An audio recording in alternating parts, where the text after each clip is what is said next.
राष्ट्रवादी काँग्रेसकडून राज्यसभेसाठी अखेर नाव फायनल करण्यात आले।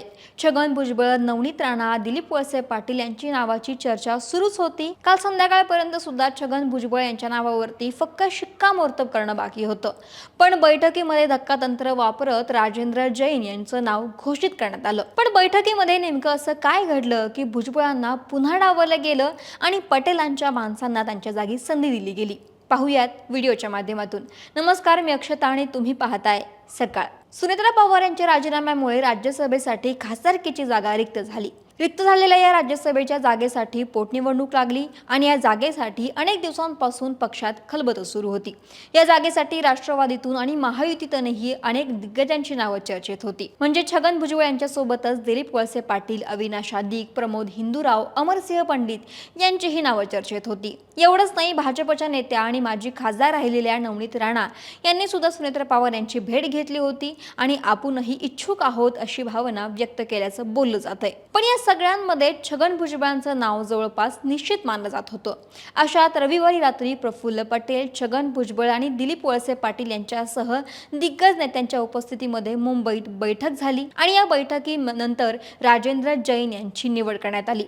राष्ट्रवादी काँग्रेसचे प्रदेशाध्यक्ष सुनील तटकरे यांनी या निर्णयाची घोषणा केली। आता प्रश्न असा पडतो की राजेंद्र जैन यांना संधी देत भुजबळांना का डावललं गेलं, हे तर आपण पाहूयाच। पण त्याआधी दिग्गज नेत्यांना मागे टाकत उमेदवारी मिळवणारे राजेंद्र जैन कोण आहेत ते सुरुवातीला पाहूयात। राजेंद्र जैन हे माजी केंद्रीय मंत्री आणि खासदार प्रफुल्ल पटेल यांचे निकटवर्तीय मानले जातात। त्यांचे स्वीय सहाय्यक म्हणजेच पीए म्हणून त्यांनी आधी काम पाहिलं होतं, आपली कारकीर्द सुरू केली होती। राजेंद्र जैन हे पूर्व विदर्भातील विशेषतः गोंदिया जिल्ह्यातील एक ज्येष्ठ आणि वजनदार राजकारणी आहेत। राष्ट्रवादी काँग्रेस पक्षाचे विदर्भातील एक प्रमुख नेते म्हणूनही त्यांची ओळख आहे। पक्ष संघटनेमध्ये काम करण्याचा त्यांचा दीर्घ अनुभव आहे। विविध जिल्ह्यांचे निरीक्षण म्हणूनही त्यांनी काम केलेलं आहे। भंडारा गोंदिया स्थानिक स्वराज्य संस्थांच्या मतदारसंघातून ते विधान परिषदेचे माजी आमदारही राहिलेले आहेत। गोंदिया जिल्हा मध्यवर्ती बँकेचे ते सलग दुसऱ्यांदा अध्यक्ष म्हणून गेल्या वर्षी यांची निवड झालेली होती।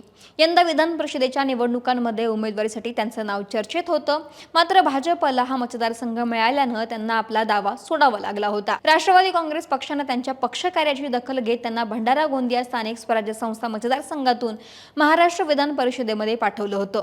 2016 मध्ये झालेल्या विधान परिषद निवडणुकीतही त्यांचा भारतीय जनता पक्षाचे उमेदवार परिणय फुके यांच्याकडून पराभव झाला होता आणि आता त्यांना थेट राज्यसभेचं खासदारकीसाठी उमेदवारी देण्यात आली आहेत। दरम्यान राजेंद्र जैन यांची उमेदवारी पटेल यांची नाराजी दूर करण्यासाठीचाही प्रयत्न असल्याची चर्चा आता सुरू आहे।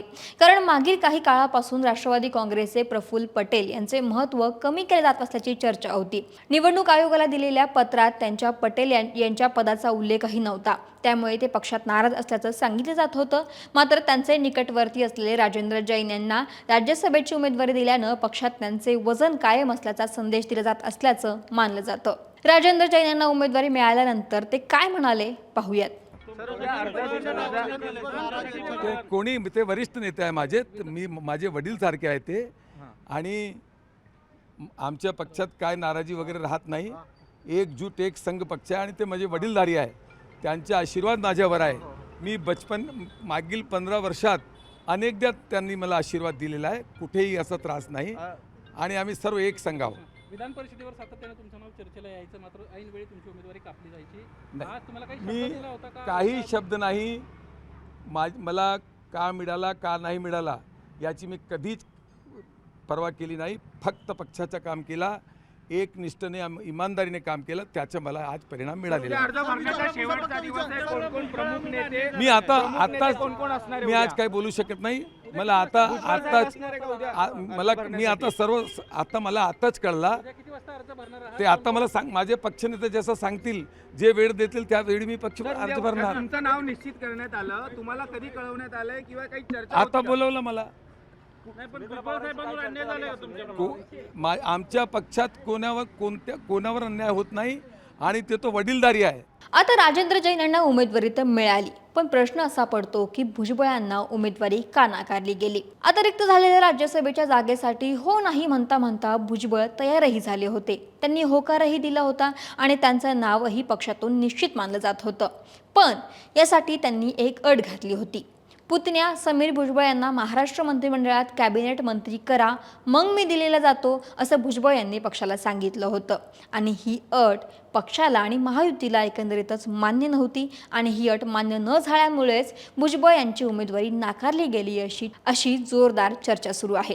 कारण छगन भुजबळ राज्यसभेवरती गेल्यावरती नाशिकमधील येवला मतदारसंघामध्ये पुन्हा पोटनिवडणूक घ्यावी लागेल. त्यानंतर समीर भुजबळ हे आमदार होतील आणि पहिल्याच आमदारकीत थेट मंत्री म्हणजे पक्षात नाराजी उफाळून आलीच असती आणि विरोधकांना आयतं खोलीतही सापडलं असतं, असं जवळपास सगळ्यांचंच मत आहे.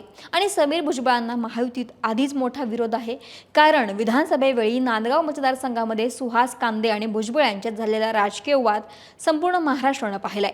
महायुतीतून शिवसेनेला ही जागा सुटली होती आणि समीर भुजबळ यांनी राष्ट्रवादीतून बंडखोरी करत अपक्ष निवडणूक लढवली होती, ज्याला भुजबळांनी अंतर्गत पाठिंबा दिल्याचं बोललं जातं.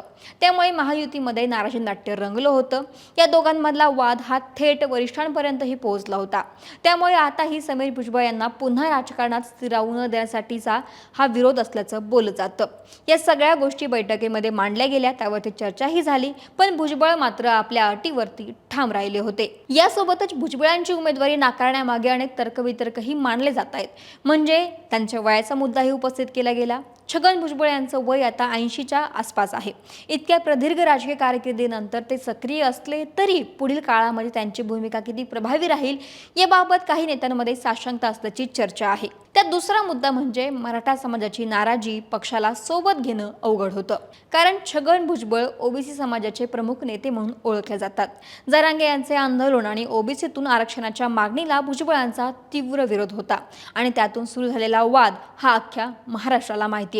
आता भुजबळांचे पुत्र पंकज भुजबळ आधीच आमदार आहेत.